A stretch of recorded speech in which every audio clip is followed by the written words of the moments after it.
अस्सलाम वालेकुम। मैं डॉक्टर ज़ाकिर हुसैन, आज़ाद भारत का तीसरा राष्ट्रपति।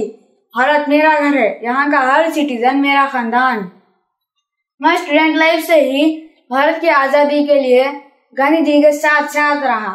मैं डॉक्टर ज़ाकिर हुसैन, मेरी उम्र 23 इयर्स थी। मैं जामिया मिलिया इस्लामिया की बुनियाद रखा और इस जामिया मिलिया इस्लामिया ने वर्ल्ड क्लास एजुकेशन के साथ साथ हिंदुस्तान के नौजवानों को एक किया। मेरी सारी जिंदगी एजुकेशन में लगा दी। मैंने हिंदुस्तान के लिए बेसिक एजुकेशन सिस्टम को सेट किया। मुझे 1963 में भारत रत्न से नवाजा गया।